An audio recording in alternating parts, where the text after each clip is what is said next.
Good afternoon, everyone. Welcome to this session of how to do post-processing in Patran.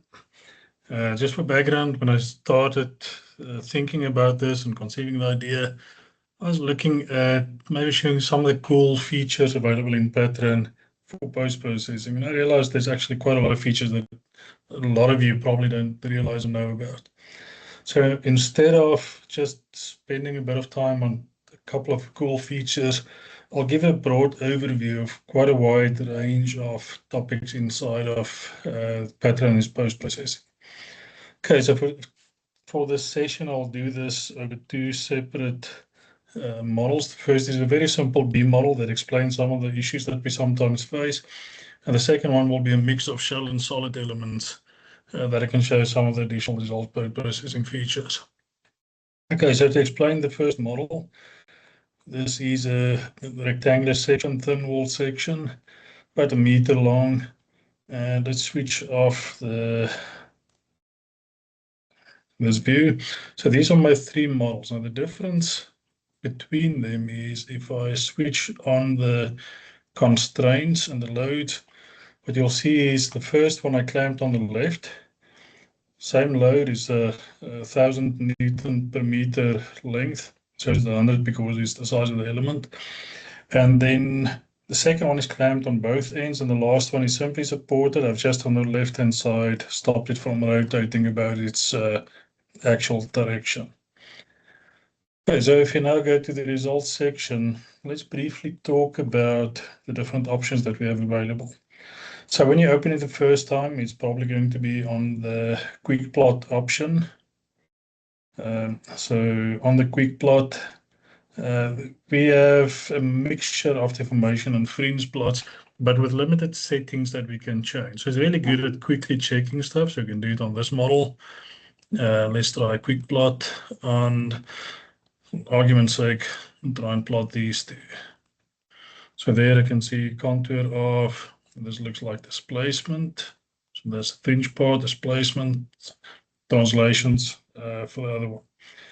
Now, instead of going through these, if I go through this, you'll see there's a couple of options, but not nearly as much as if I manually go through the process of creating deformation plot and fringe plot. And I can do pretty much the same there as I do here, except there's a lot more options. So let's step back a bit and go for broke.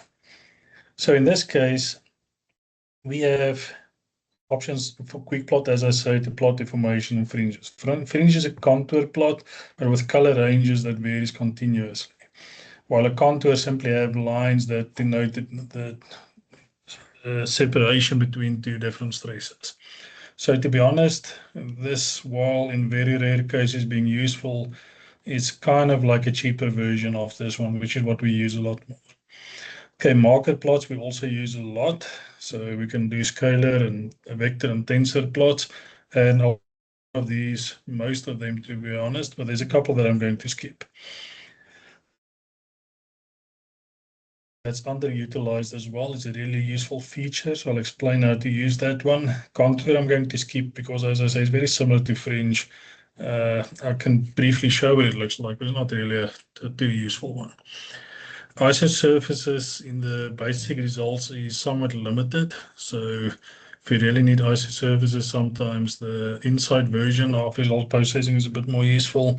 For the stuff that I'm going to show you, I'm not going to show anything specifically on that. We'll do graphs. I'm not going to do animation specifically. Again, lots of animation stuff we can do directly from one of the others. I'll talk briefly about reports, creating new results, and then just touch on what free bodies are and what we can use that feature for. Okay, so let's start with the deformation plot. So what almost all of these have in common is anything up to 5 tabs. So most of them will have all 5 tabs. The first one always being, if I hover over it, it says select results. So this is what you want to see. If you have multiple result load cases, I can pick the one I want to see. Over here, for that load case, everything that's available, I can pick that over there. And then we'll talk about position and so on. This is a beam model, so there's not that many options in terms of positioning. Then what do we want to do with the results? And this is a vector, it's translations. So I can plot it as a resultant, but I can also plot only certain components. In displacement case, in this one, it's not that useful, to be honest, to plot only components. If we go to the second one, this is where we speak on what we want to view this. The default setting is the current viewport, meaning everything that's currently visible. That kind of means, in addition to this, that if I then erase results, your viewport has changed, so it will usually scale the results and everything, depending again on your settings. The default settings means if you have a fringe plot, it will scale those results. And then the last one is on what do I want to view this. So let's take an example. I'm going to plot just translations, use the default settings.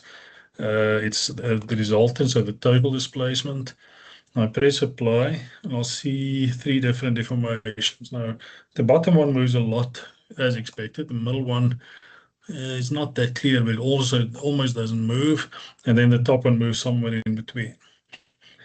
If I change this to nodes, now I'll see is instead of the elements being offset, just a node, which is to be honest, I can think of some examples where it's useful, but in general, the elements makes a bit more sense.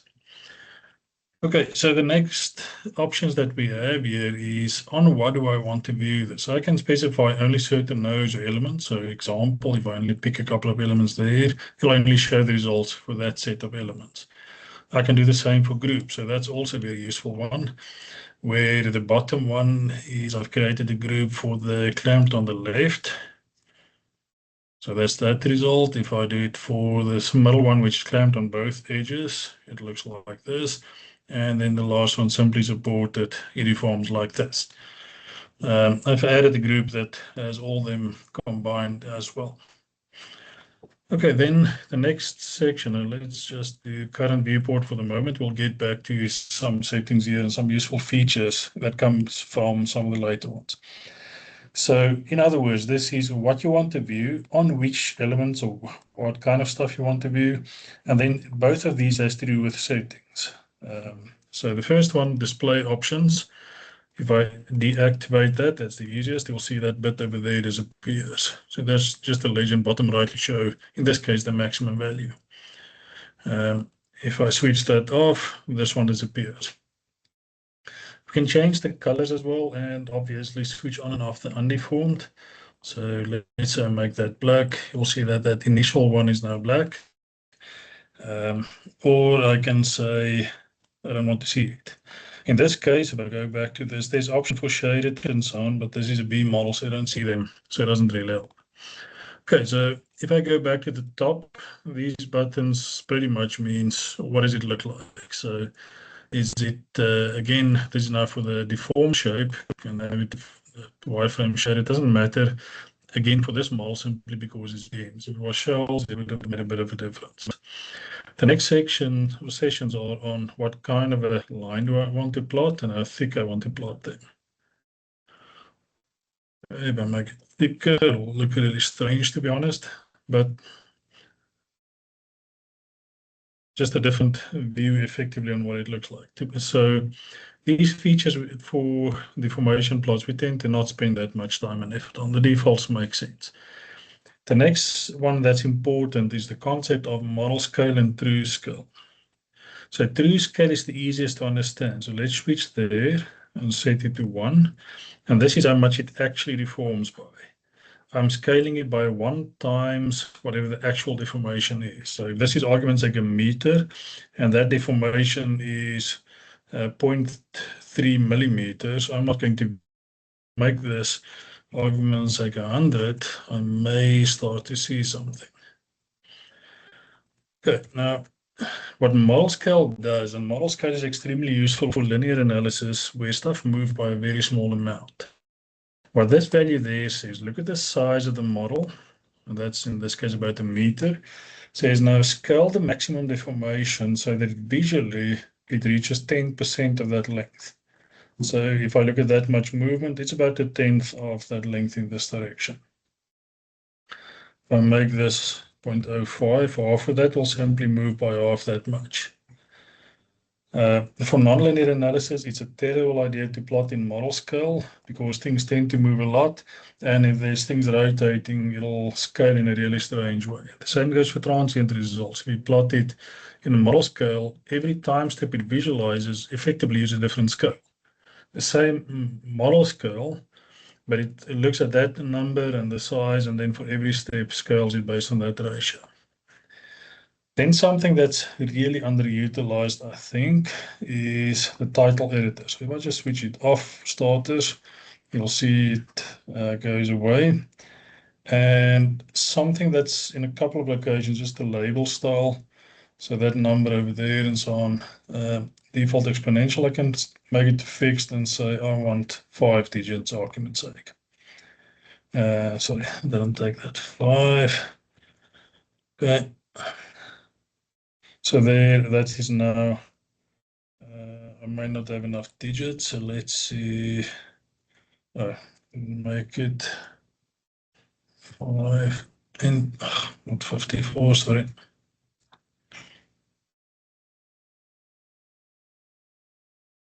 Okay. So there it shows it in some ways more readable format. Now for this small displacement doesn't really matter. Once we get to stresses, it's really convenient to show it on a more readable format instead of that exponential format. Now getting back to the title editor, this is where we can do whatever we want in this location. So if I switch off the main title, I press apply, I have to recreate it, otherwise it doesn't actually update. So I can remove that top one. I can have my own one there that says my representation of displacement at the top. And I press apply and I view it, and now it adds it in a weird location. Now this is right at the beginning. Now there's a line that says I want to add an enter character at the end of that. If I do that, it breaks it. Now I have that at the top. And if I want this at the bottom, I can have it. Only problem is I have to ensure that whatever was on that line, that non-layered argument's sake, add a new line at the end. Now, if I look at that, that's not that useful necessarily. So let's go from the top and switch everything off first, and then we'll start switching some of them on again.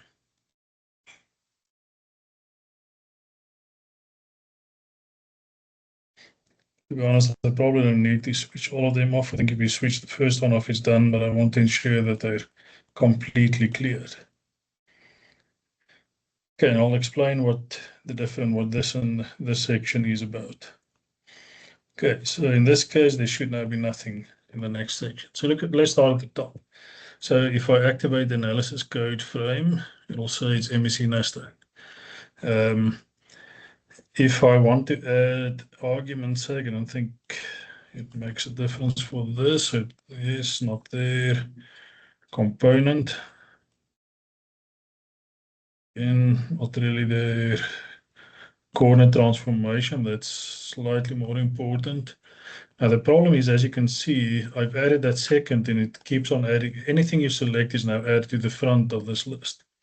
The second one is it now adds this immediately, the second one. So what I can do is, this is what this is for. The before text would be coordinate in use argument's sake. And if I do that, sorry, I have to activate that, otherwise it doesn't add it. So there you can see that, but then at the end I can do something like add a comma to separate it, or I can just say add a new line. Okay, so that is the as is, and what you'll see is that's the option. We haven't spoken about it yet. And we can go through quite a lot of other options here as well. The database name, where it is, the current date and time, extrapolation methods and so on, which are more important for stresses, layer names, late case names, so that may be more worthwhile. And we'll activate that to add that, and at the end, new line. Now, all of them have it. Oh, so I've got that new line over there. Okay, so there you can see it's that subcase. I can also add different parts of the subcase that if I look at the name, it's got that part and that part. Now, for one of the other models, once we get to the stress, I'll give you a better example of where we plot just some part of this argument's sake. Okay, so this allows us to then nicely. And once you're done there, and especially if you have settings that you can change, arguments like you change something over here, and by accident I switch there to font measures or something. What I'll then do if I don't lock the title, it will override a lot of those settings. So then it sets it back to the initial. So be careful of not locking the title. Now again, it sounds bad, but in the label, sorry, in the title text, we can still activate some of these features. But notice it's now locked. If I unlock it, I can change it, and I can lock it again once I'm done. Okay, so that's the title bit. The next one is something that's a lot more complex once we get to fringe plots and so on. One of the most important bits is your coordinate transformation, as is means in whatever coordinate system the results were written or was calculated in. If I use global, it will be in the global, in other words, the global XYZ.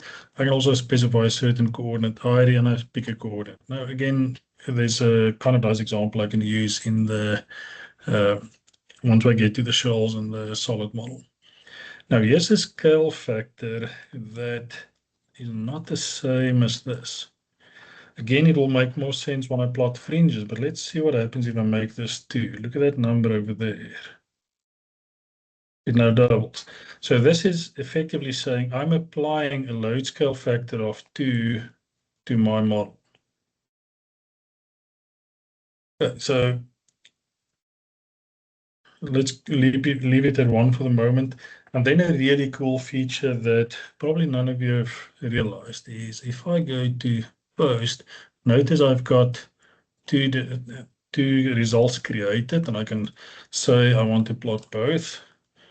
Or I can say I just want to plot the deformation or the fringe, and I can delete them as well. Now, if you don't specify a name there, so if I create a deformation and I don't specify a name, what will happen will be it effectively then creates this default naming one. So that's that deformation, default deformation. Okay, now let's change it a bit and say, we'll now start playing a little bit and do something useful. So let's reset the graphics. And I want to plot the deformation of just the bottom one, so the clamped on the left one. Okay, but instead of just applying it, I'm writing, I'll call this deformation. I can call it the bottom, middle, and top if I want, or I can say clamped left. So let's call it bottom. Right, and notice only that one deforms, and if I go back to post, you'll see that one now exists. If I go back to create, I can now do another one and say, let's do it for the clamped on both ends. So deform both.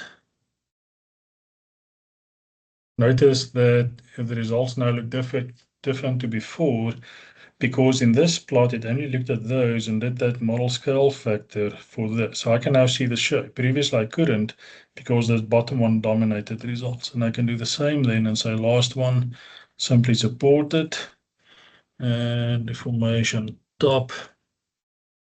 And effectively, I can now compare the displacement shapes, each with its own magnitude applied. Now, it becomes a bit more useful once we get to stresses. I can plot different stresses with different values, different meanings. I should be able to change my scale factor for the 3 and so on. These now exist, which means if I only want to see the one or the other, I can mix and match them to show which of those will be visible. I can also change the results for one of them to say, for that one, do not plot, argument's sake, the undeformed, for the others do. So let's see, I go back and I pick one of the existing ones, let's say the top one. I can then change it and say, I want to see the undeformed. Okay, so it asks, because it's now on a specific name, it asks if you want to overwrite it. The default one, it doesn't ask that. So notice that that one is overwritten like this. The other advantage of that was because I did this, it kind of remembered my settings for those. So I go back to this one. See, it doesn't have show undefined on. Well, for this one, it does have it on. Okay, so these are some of the useful features. Now, the last bit is the animations. Now, some of these buttons are for legacy reasons. So let's say I want to create an animation. So in this case, the default is set to none, meaning there's nothing to do. If I pick this and say, let's animate, so because I only picked one, it shows that one, and I can just make it slower to see what the deformation looks like. I can change the setting and say 80 is not enough. Let's make this, just make it 200. So on large models, that's not a good idea, but now it's slower and a lot smoother. I can still make it slower and faster, but this is now the maximum frame rate because we've got a lot more frames. So there you can see it moves slowly again. Okay.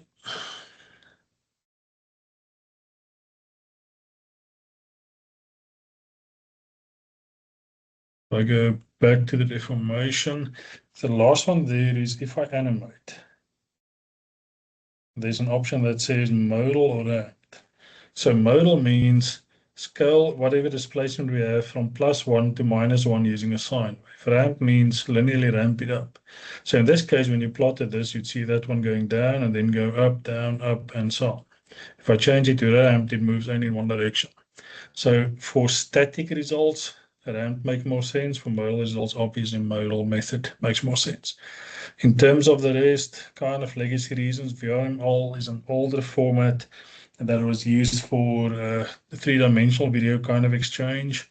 There's very few readers I found that still exist for this, and the impact capability here is old and uses a very small model size. So there's other ways to create animations if you want to export it. Okay, so that's the deformation plot.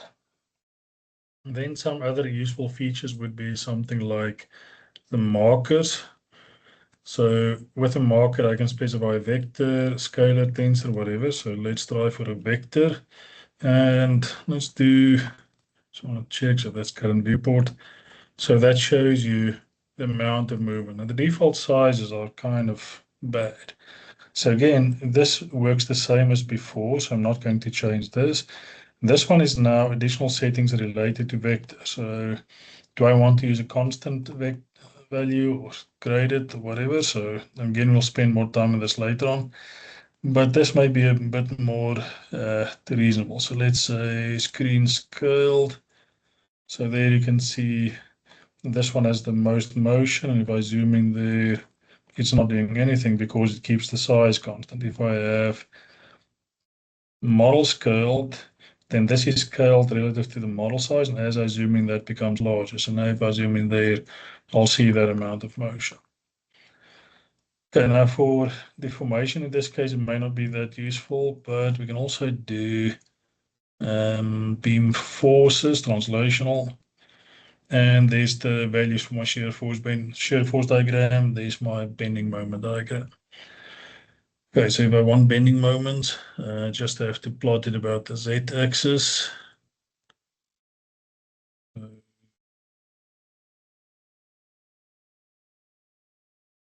There I see the magnitude of the bending. I can do it in this case still like this, but once we get to a graph, I need to pick my coordinate system correctly.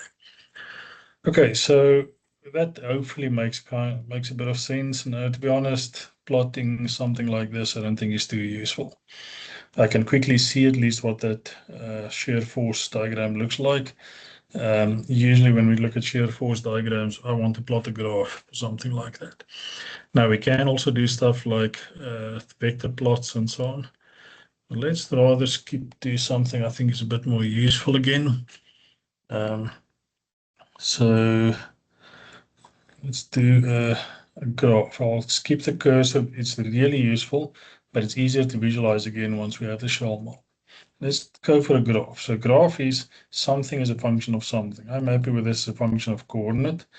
Path length is simply, let's say I had a beams running in this direction, that direction, simply says this length and follow that length. In this case, I say I'm happy with x coordinates, good enough. So I'll say plot the beam forces, and so that's my shear forces diagram and now I have to pick the nodes, all of those.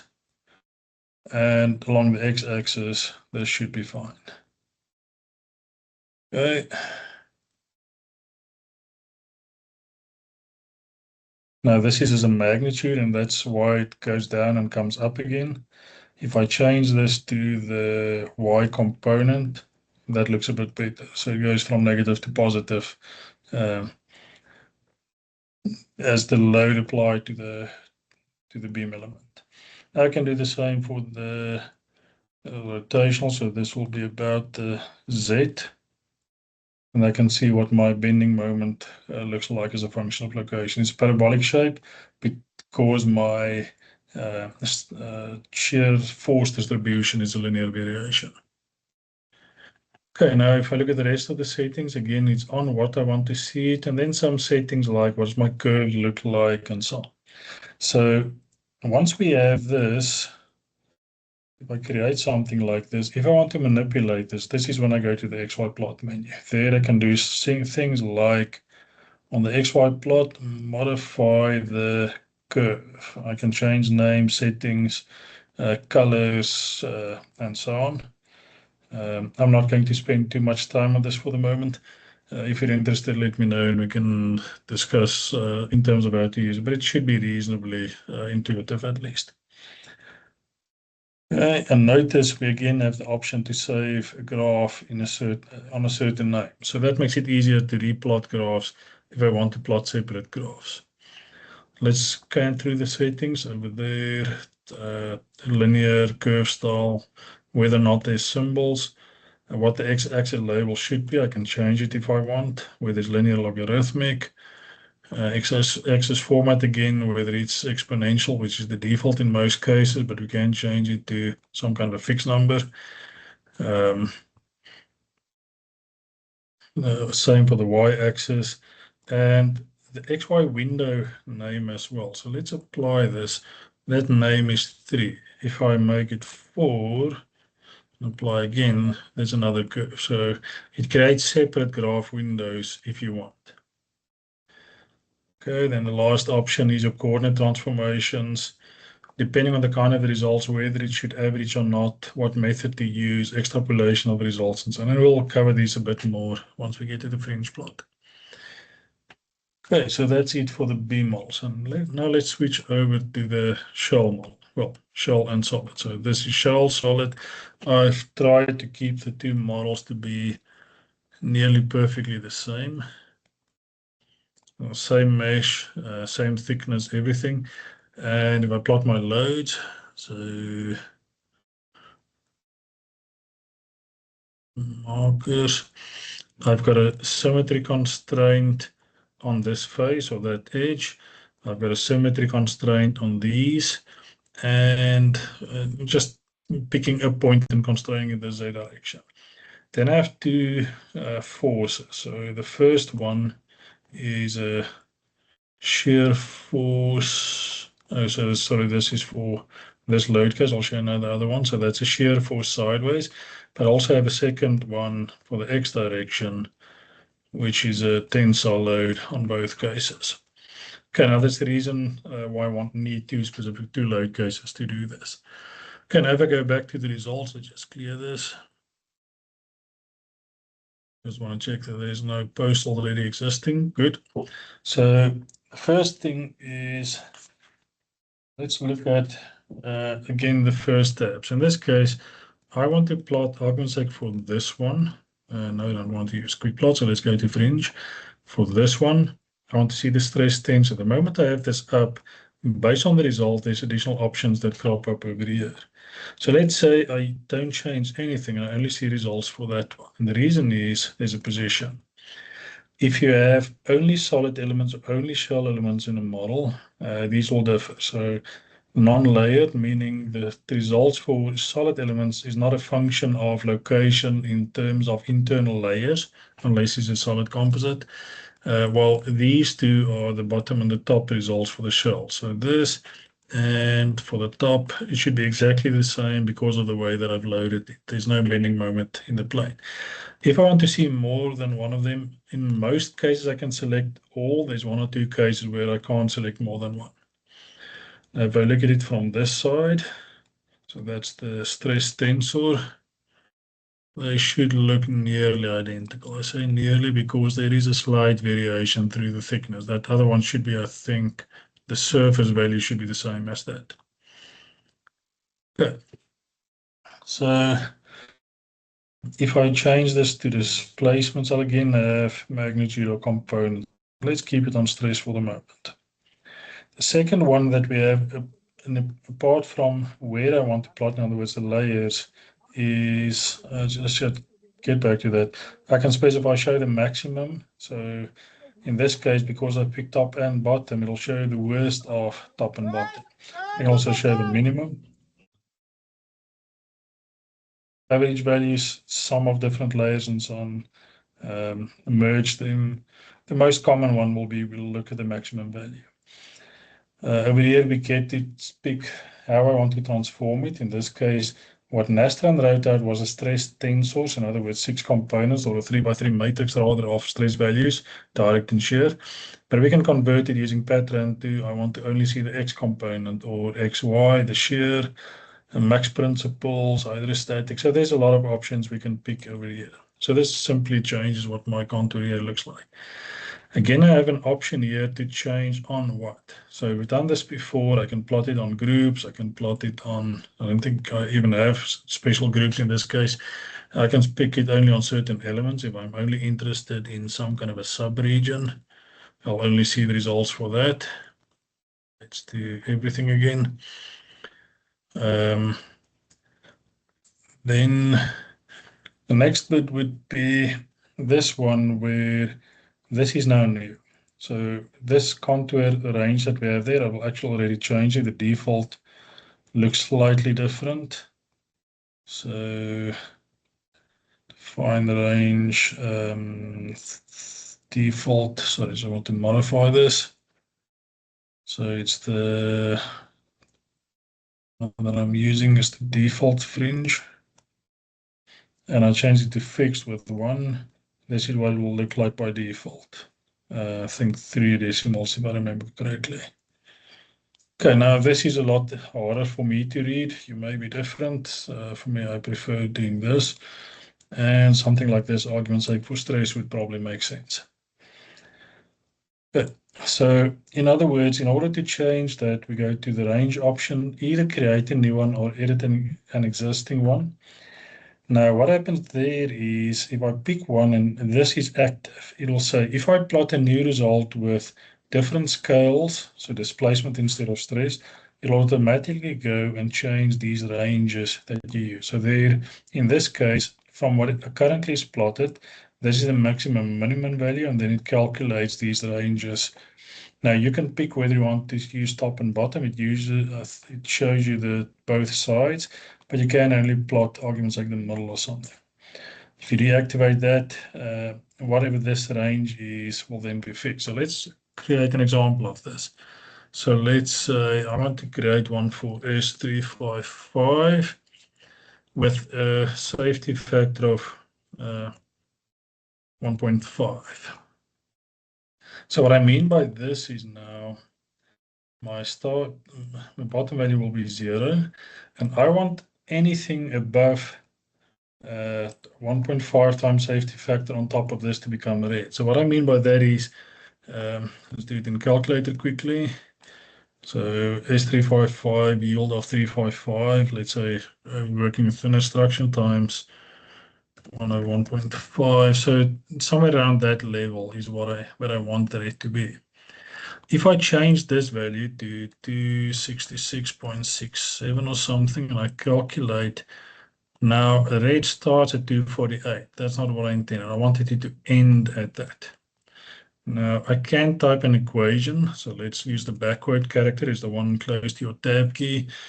So 355.0 divided by 1.5 times, if I remember correctly, it's 15/14. I'll show you where those numbers come from in a moment. Calculate, yeah. See this, that last one starts, the red now starts at 236. Now where does those come from?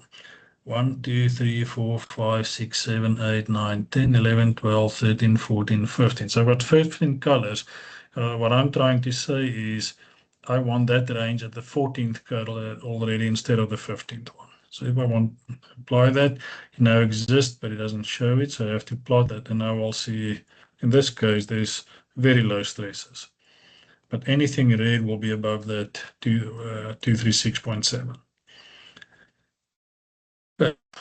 So let's go back to the default one for now. I'll select that one as well. Okay, the next bit is in terms of what results look like. So we can have discrete meaning there's separate colors with a very strong line, but I can also say continuous, and then it smoothly transitions from one to the other. So even if this is a better indication of what's happening in reality, it makes it really hard to see what's the stress level at that location. If I change it back to this continuous at that location, I'm in that probably this range somewhere.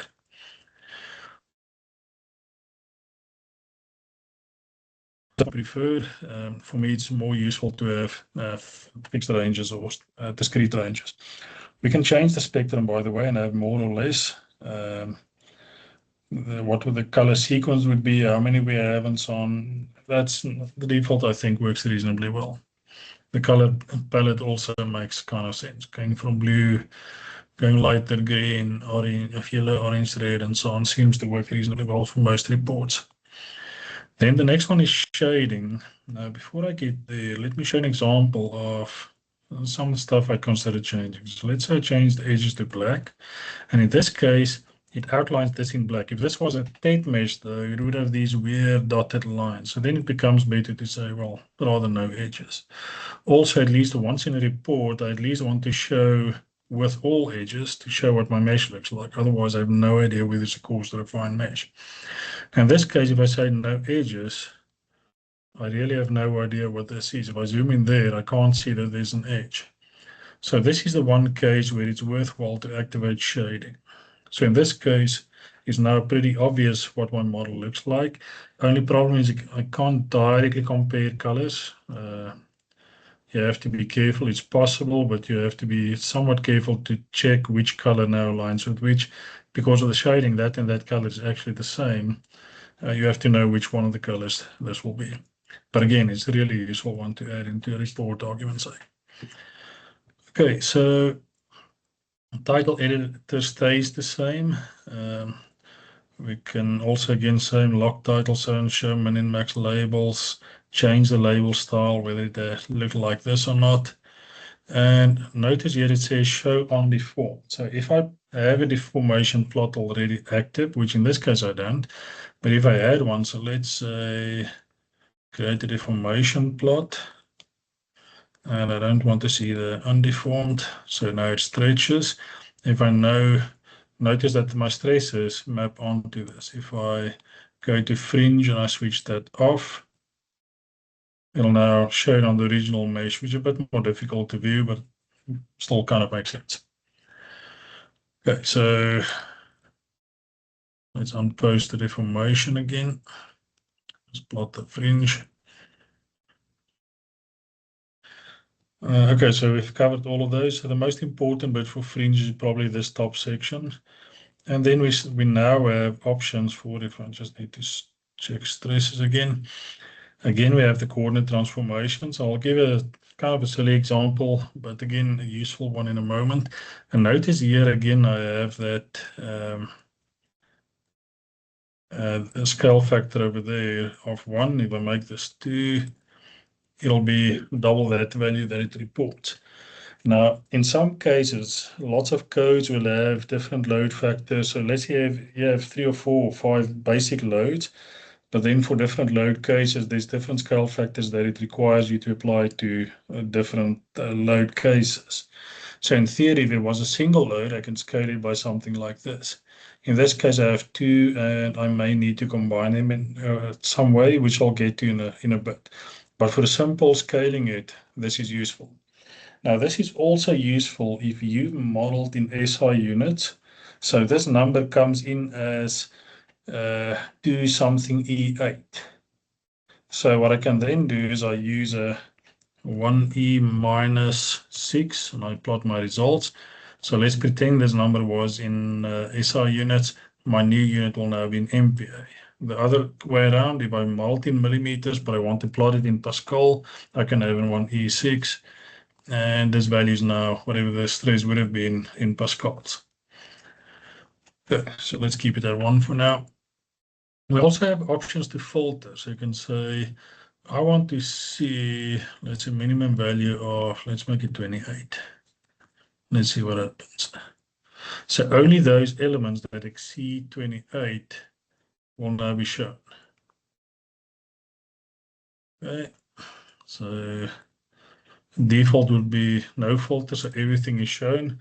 There's also option to show the range or exclude certain ranges and so on. The next one is if you look at an element and specifically something like stress, it's calculated at the integration points. That is also reported effectively in the HTML5 file, in this case, the nested result format. So now how to convert from this to the nose. And the default says, okay, there's now for averaging, but there's the extrapolation that says include the shape function, or we can do something strange like so only plot the average of all of those or the stress at the centroid and so on. Now, this is a bad idea. The shape function is the one that makes the most sense. So that one in almost all cases keep. The averaging bit is a bit more important. So if I switch this one to none, now I see my elements don't quite agree on the stress state. So let's add all edges. See, they don't quite agree. Now this is normal. This is one of the key features of finite element analysis. It's an approximation. Now, this is a useful check to see how much has there is changed by once I plot the unaveraged stress. And that to some extent helps me to determine whether or not my model is or my mesh is converged. How we do that, that's a longer discussion. But now a more interesting one is, in general, we should average for a model like this, but is that the case for all models? And there's a couple of things that we can then say only average by material. So if I have let's say this one was half of it was steel and half it was aluminium, and I've in some way glued or welded or whatever is possible, connected them together. If I load it in that direction with an enforced motion, so I displace it, then the strain in that direction is the same as the strain in this direction. But the stress is not the same. And the reason for that is, well, elastic modulus differ. If I look in this direction, my strain will also differ because the Poisson's ratios differ. So effectively, you're not allowed to average across materials. Now, all of these are one material, so this is not a great model to show that. But you're not allowed to average across materials unless their elastic modulus is the same. The same goes for properties, and this is more to do with shells, to some extent beams as well. If the model is not the same thickness or different parts, different shells have different thicknesses, but they share nodes, averaging at that location in real life doesn't average at the same location in space. So it's not fair to then average like this. Same goes at T-junctions and so on as well. So that may be when we average by property, but you can also specify only by target entities. You pick which elements to use argument's sake, which element type, and worst case is none, which means no averaging.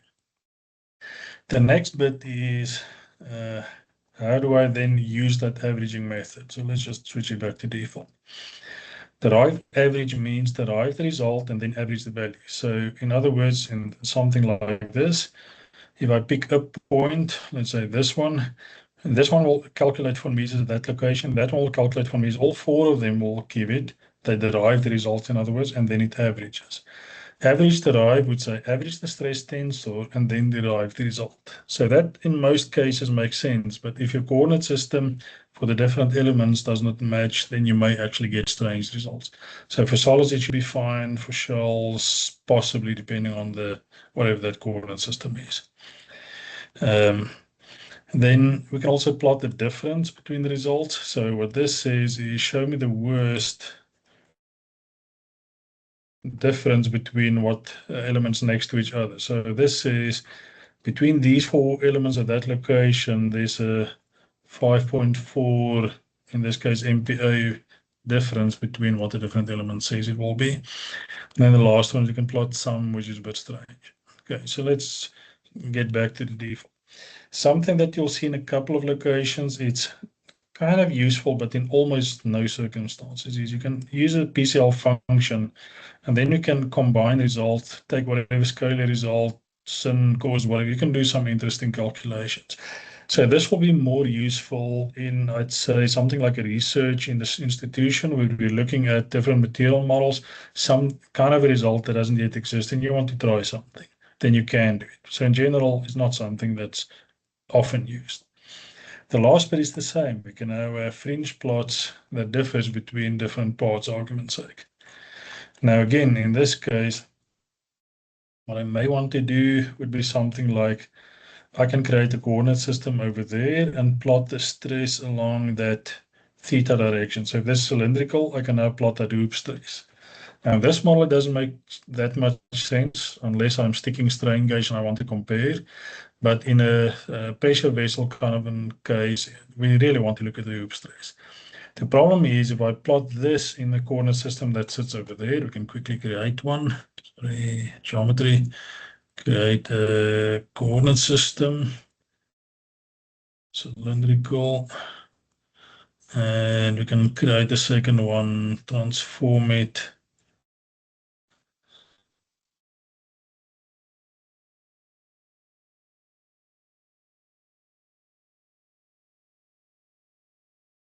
Okay, so there I've got my two coordinate systems. It doesn't make sense to plot this one in this coordinate system. So if I want to compare the two, I have to use that same trick as before, where I specify a name for the result and I pick only the shells for the one. And then I pick the second one, and for that one, I only pick the solids and a different coordinate system. And then I can plot both simultaneously. So let's do that. We'll say for, I've got properties, so let's say the shells. Stress tensor, and now I have to plot this and coordinate ID this one, but instead of von Mises, which doesn't make sense there, I'll plot the y, which is the theta direction. So now what I'm plotting is the theta stress. Sorry, I just need to check if this makes sense. I don't pick it. This will make more sense. Okay, so that's the stress along that length, but I'll save this as shells, and then I can do the same for the solids. So we start again. Now it's for the solids. I have to go back and say this is now for the non-layered, the solid part. Then different coordinate system, that one. Call this solids. So I've done everything correctly. I should know this in this direction to those. Animation works the same as before, so nothing special there. Okay, then we go to the cursor plot. So something that I think a lot of people either forget about or don't really use. So let's create, or I can post the default fringe. I want to plot the, get back to von Mises. Sorry, not cursor, fringe. Stress tensor von Mises is fine on everything, and I don't want to do a coordinate transformation. And get to add those. Okay, now I want to know what the value is at some location in space, and that's what the purpose of the scalar is. So I say create this non-scalar cursor. I need to pick the same. So it's von Mises, and it can be any of these. Okay, now I have to be a bit more careful. In this case, I can't pick more than one. So I pick non-layered because I want to pick it on the solid first. And it's set to nodes. I press apply, then it brings up this, and I can say, what is the stress at that location? So let it pick it.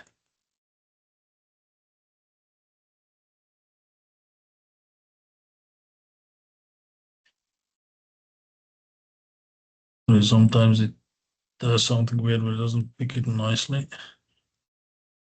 Check if I missed anything. Non-layered. Yeah.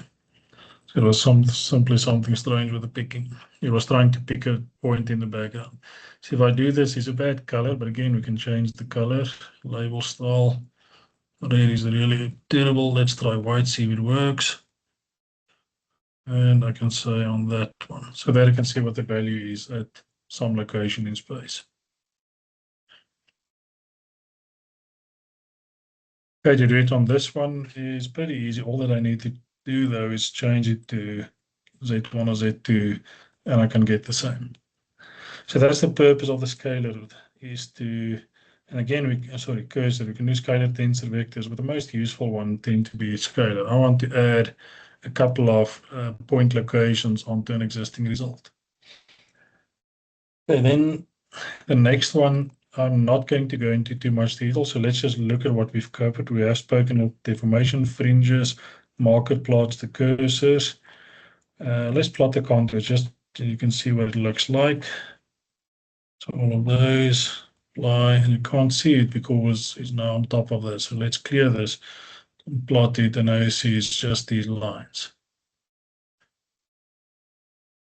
But, so as I say, I like the fringe a lot. So let's delete that. Delete all of them for now. Okay, so next one, sorry, we go through the list again. So isosurface, as I said, is not that useful yet.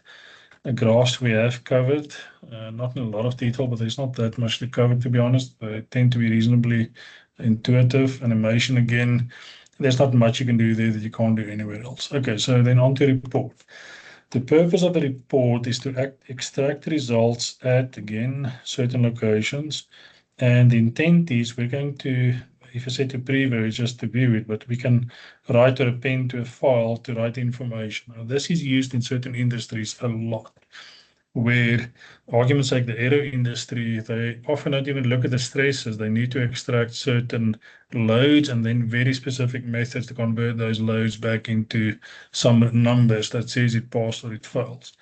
So to extract that, this is where we'll then spend time on picking what we want to plot, which elements, where, what results, and so on. And something we can easily forget about is the format, which is 12.6. So this is similar to C and VB, and all of those will probably have something very similar. Floating variable, 12 characters wide, 6 after the decimal point. You can change it to fixed values. Sorry, I think this is fixed if I remember correctly, but either way, it follows the same kind of format. And if you want to see what the other formats look like, it's in the PCL guide. So in that PCL reference, they'll explain the different formats. Okay, again, important is corner transformations. Same as for fringes. Do we want to average or not? Where, how, and so on. So that's the report. Relatively intuitive, but again, if you're interested in something specific or want to know how to do it, you're welcome to contact me directly. Okay, then finally, well, let's briefly talk about free body. It's pretty much to draw the free body diagram. So the applied loads, the reaction forces, and so on. Really great for, let's say, undergraduate stuff, looking at the basics of your static diagrams and so on. There are cases where it's useful. It's not often that it's being used. This one is a gem, though. So if I look at the different combinations, I can say find the maximum over multiple load codes, the minimum. I can sum them, average. I can even have some kind of a complex equation and so on. Or if you quickly want to generate results, you don't want to run a model, you want to check how some function or some results work, you can create some demo or garbage results, in other words. That's just to quickly check stuff. So don't use that unless, well, there's no real point there.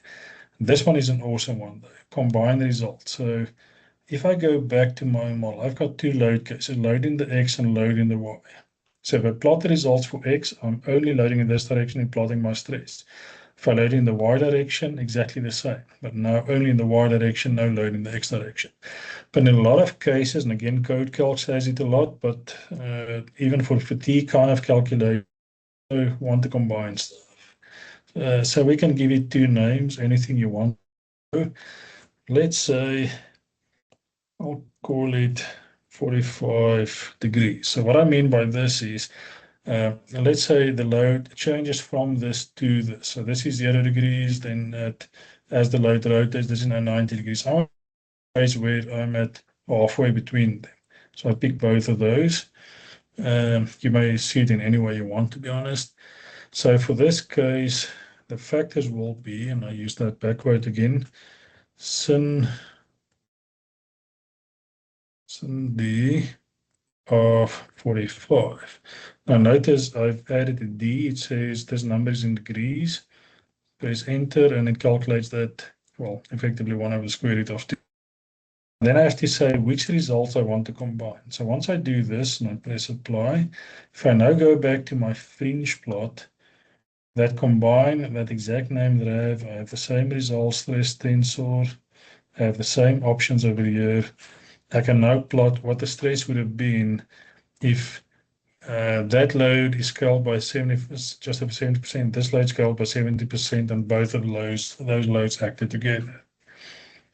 Okay, so this allows us to not require running a new Neston or whatever kind of model with all of the different possible combinations. Neston has a kind of a useful one where you can pre-create that, so you can combine different load cases. It only works for linear analysis. This one works for everything, which means you have to be careful because there's some cases where in nonlinear it makes sense, but officially you're not supposed to combine them. But as I say, there are cases where some subpart of the model is linear, so it's entirely okay to combine it for that. Okay, but that brings me to the end of this with one minor exception. Something that we often want to do is we've spent a lot of time and effort in setting up, I want to change this with element edges, shade, blah. Now I want to redo this again. So this is where tools, results, templates comes in. I can apply, I don't yet have one, so I can say create one from the form value. So there's no deformation, I don't have deformation, I've got a fringe, so I can say form value.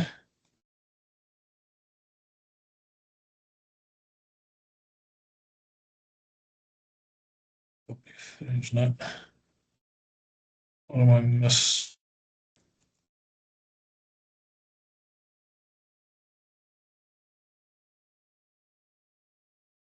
Okay, so the fringe tool exists. Sorry, just picked the wrong one.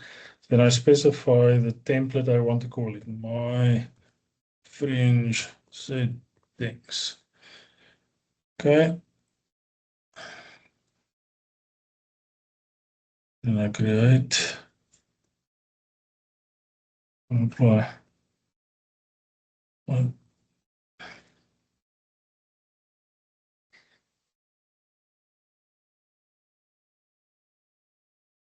Arguments to the function.